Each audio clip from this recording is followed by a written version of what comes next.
Hello बच्चों, कैसे हैं आप सब। मेरे प्यारे बच्चों, आप लोग के लिए मैं सामाजिक विज्ञान का बहुत ही महत्वपूर्ण प्रश्न बच्चों लेकर आया हूं। ठीक है। और देखिए बच्चों, ये जो वीडियो है ना, ये पार्ट आपकी 3 है।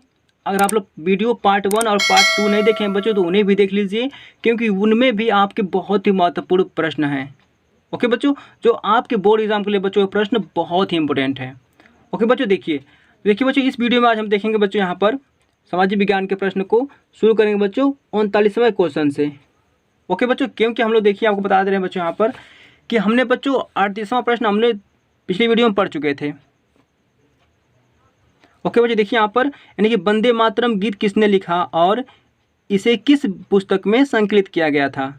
ओके बच्चों, तो बंकिम चंद्र इसके देखिए बच्चों, वंदे मातरम गीत ना बंकिम चंद्र चट्टोपाध्याय ने लिखा था। इसे बहुत लोग बंकिम चंद्र चटर्जी भी कहते हैं। और देखिए बच्चों, इसे आनंद मठ बुक में पुस्तक में शामिल किया गया था। ठीक है बच्चों, तो ये प्रश्न साहब बच्चों था 38 आपका।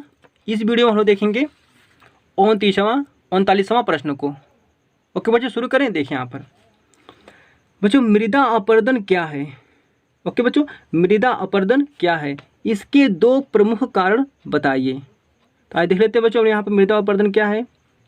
मृदा को एक स्थान से दूसरे स्थान पर ले जाने को मृदा अपरदन कहते हैं।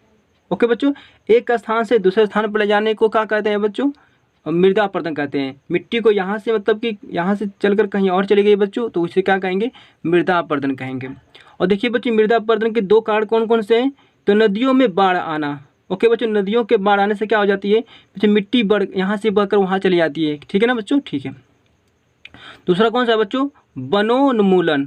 ओके बच्चों, वनोन्मूलन मतलब बच्चों वनों के काट, जो वन को हम लोग काट देते हैं ना, वन बिल्कुल नहीं रहते हैं वहाँ पर, जिससे कि खालीपन पर रहता है, तो वहाँ से मिट्टी कटने लगती है। ठीक है बच्चों, आगे बढ़ते हैं। आप 2 हो गए बच्चों कारण ना। देखते हैं नेक्स्ट प्रश्न को। 41वां, जलोढ़ मृदा और काली मृदा में क्या अंतर है। ओके बच्चों, बताना आपको है। तो देखिए बच्चों यहाँ पर जलोढ़ मृदा और काली मृदा, पहले जो जलोढ़ मृदा होती है ना, देखिए इसका निर्माण नदियों के निक्षेप से होता है। ओके बच्चों, जलोढ़ मृदा का निर्माण कैसे होता है बच्चों, तो इसका निर्माण नदियों के निक्षेप से होता है। ठीक है बच्चों, ठीक है। और काली मृदा कैसे उत्पन्न होता है बच्चों, देखिए यहाँ पर इसका निर्माण लावा शैलों के विखंडन से होता है। ओके बच्चों, ये बच्चों जो नदियाँ बहा कहलाती हैं बच्चों मृदाओं को, तो वो तो हो गया आपका जलोढ़ मृदा। लेकिन काली मिट्टी कैसे बच्चों प्राप्त होती है, तो इसका निर्माण लावा शैलों के विखंडन से। ओके बच्चों, जो लावा बच्चों फूटते हैं, जो आग बन गए ऐसे, ठीक ना, तो लावा शैलों के विखंडन से होता है। सेकेंड पार्ट बच्चों, इसका विस्तार पंजाब, हरियाणा, उत्तर प्रदेश, बिहार आदि में है।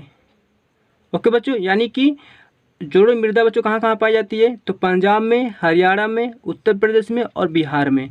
ओके बच्चों, और भी राज्य हैं वहाँ पर क्या पाई जाती हैं बच्चों, जलोढ़ मृदा पाई जाती हैं। अभी देखते हैं काली मृदा को बच्चों। तो इसका विस्तार मुख्य रूप से दक्कन पठार, ओके बच्चों, जो दक्कन का पठार है बच्चों ना, वहाँ पर पाया जाता है काली मृदा। नेक्स्ट प्रश्न देखते हैं बच्चों हम लोग, वर्षा जल संचयन से क्या तात्पर्य है। ओके बच्चों, देखिए तो वर्षा जल संचयन से क्या तात्पर्य यहाँ पर है, तो इसका उत्तर हो जाएगा बच्चों, वर्षा के जल का पुनः उपयोग करने के लिए वर्षा संरक्षण एवं भंडारण करना वर्षा जल संचयन कहलाता है।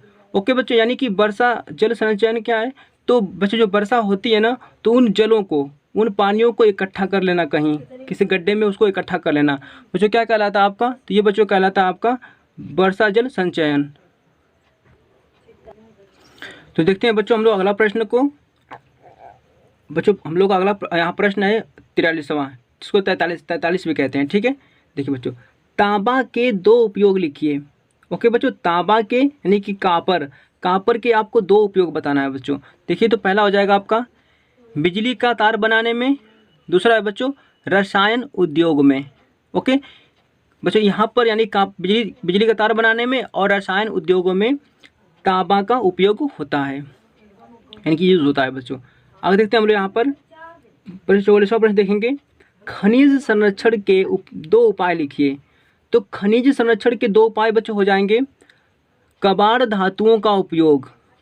बच्चा खनिज संरक्षण क्या होता है? संरक्षण मतलब बच्चा होता है कि रक्षा करना, उसको संरक्षण करना, उसको बचाना, उसको एक जगह रखना, ठीक है। तो खनिज संरक्षण के दो उपाय कौन कौन से हैं?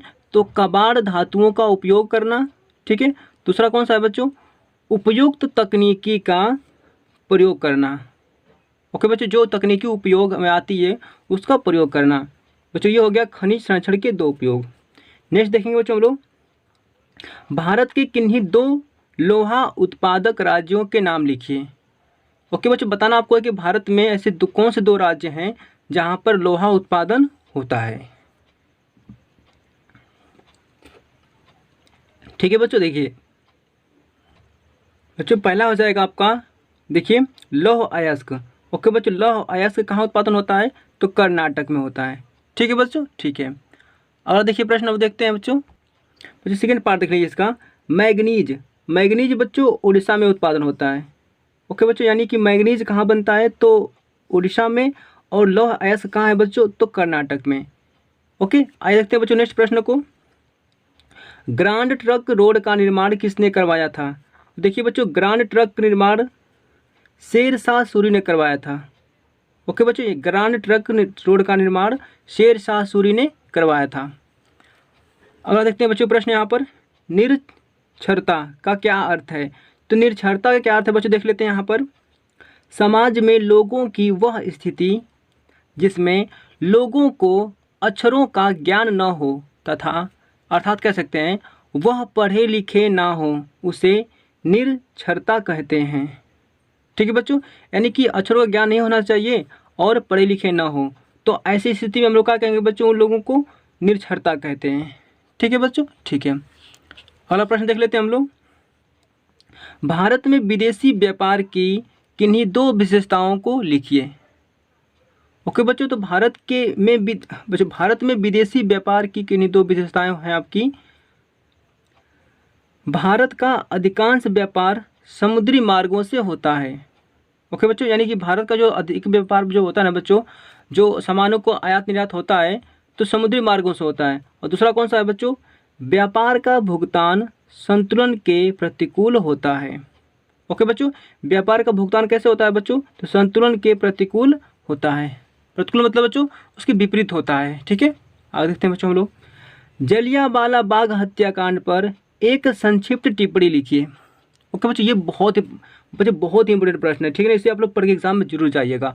जलियांवाला बाग हत्याकांड पर एक संक्षिप्त टिप्पणी आपको लिखना है। देखिए बच्चों यहाँ पर, जलियांवाला बाग हत्याकांड अमृतसर, जो बच्चों पंजाब राज्य में पड़ता है, अमृतसर में जलियांवाला बाग में 13 अप्रैल 1919 में हुआ था। ओके बच्चों, देखिए बच्चों जलियांवाला बाग जो है ना कहाँ पर है बच्चों? तो वो आपका देखिए बच्चों अमृतसर में है। अमृतसर बच्चों क्या हो जाएगा? एक जिला हो जाएगा। ठीक है बच्चों, कहाँ पड़ता है? तो पंजाब में पड़ता है। ठीक है, और देखिए बच्चों इसी अमृतसर का बच्चों एक शहर है बच्चों, ठीक ना, तो वहाँ एक बच्चा स्थान है। ठीक है, जो जलियांवाला बाग है। ओके, जलियांवाला बाग बच्चों एक स्थान है। ठीक है ना, और कभी आप लोग मतलब कभी जाएंगे तो देखेंगे आप लोग अमृतसर में। ठीक है, तो बच्चों जलियांवाला बाग में 13 अप्रैल 1919 में हुआ था। क्या हुआ था बच्चों? तो जलियांवाला बाग हत्याकांड हुआ था। ओके, आगे देखते हैं बच्चों, रॉलेट एक्ट का विरोध करने के लिए एक सभा हो रही थी। ओके बच्चों, रॉलेट एक्ट का विरोध करने के लिए बच्चों, रॉलेट एक्ट क्या था? तो बच्चों इसमें क्या था ना कि किसी भी व्यक्ति को, किसी भी इंसान को शक यानी कि डाउट के आधार पर उनको गिरफ्तार कर लेना था। ठीक है बच्चों, तो इसी के लोग क्या करते थे? रॉलेट एक्ट को विरोध कर रहे थे कि ऐसा नहीं होना चाहिए, मतलब किसी को भी शक के आधार पर गिरफ्तार नहीं करना चाहिए। आगे देखिए बच्चों यहाँ पर, तो सभा हो रही थी ना जलियांवाला बाग में। आगे देखिए, जिसमें जनरल डायर नामक एक अंग्रेज ऑफिसर ने अकारण उस सभा में उपस्थित भीड़ पर गोलियां चलवा दी, जिसमें हजारों व्यक्ति मारे गए तथा कई हजार लोग घायल हो गए। ओके बच्चों, यानी कि जलियांवाला बाग में बच्चों क्या हो रही थी? एक शांतिपूर्ण सभा हो रही थी, लेकिन बच्चों एक अंग्रेज ऑफिसर था। ठीक है, जिसका नाम जनरल डायर था बच्चों, वो आया और अचानक क्या किया, उस जो लोग बैठे थे उन पर अचानक गोलियां चलाना शुरू कर दी। ठीक है, जिसमें बच्चों हजारों लोग घायल हो गए, उसमें हजारों लोग मारे गए। ठीक है, आगे देखते हैं बच्चों हम लोग यहाँ पर नेक्स्ट प्रश्न को। 19वीं सदी में यूरोप में राष्ट्रवाद के विकास के लिए उत्तरदायी किन्हीं 4 प्रमुख कारणों का उल्लेख कीजिए। देखिए बच्चों, तो यहाँ पर 4 आपके देखिए कौन कौन से आपके हैं, 4 प्रमुख कारण निम्न है बच्चों। यानी कि 19वीं सदी में यूरोप में राष्ट्रवाद के लिए उत्तरदायी किन्हीं 4 प्रमुख कारण बच्चों यहाँ पर निम्न है। देखिए यहाँ पर, जिसमें से पहला आपका है फ्रांसीसी क्रांति का प्रभाव। ओके बच्चों, ये पहला कौन सा है बच्चों, तो फ्रांसीसी क्रांति का प्रभाव। बच्चों ये हेडिंग हो जाएगा आपका। देखिए यहाँ पर बच्चों इसमें क्या हुआ था, तो फ्रांसीसी क्रांति 1789 ईस्वी में हुई थी, जिसने विश्व भर में जनतंत्र का प्रसार किया। ओके बच्चों, आगे देखते हैं। दूसरा हम लोग औद्योगिकरण एवं मध्यम वर्ग का प्रभाव। ठीक है, देखिए बच्चों, इन प्रक्रियाओं ने यूरोप के देश में नए सामाजिक समूहों को अस्तित्व में लाया। ओके बच्चों, सेकेंड क्या था बच्चों, औद्योगिकरण, मतलब कि बच्चों जो औद्योगिक जो करण थे, ठीक है ना, जो नई नई तकनीकें आती थी बच्चों, फैक्ट्रियाँ लगना था, वहाँ पर फैक्ट्रियाँ लोग लगा रहे थे। और मध्यम वर्ग का प्रभाव, तो बच्चों इनमें क्या हो रहा था, तो यूरोप के देश में नए सामाजिक समूहों को अस्तित्व में लाया। ओके बच्चों, आगे देखिए। तीसरा क्या था बच्चों, तो रोमानीवाद का प्रभाव। बच्चों ये हेडिंग क्या रहेगी आपकी तीसरे वाली, रोमानीवादी, यानी इसको कह सकते हैं रोमानीवाद।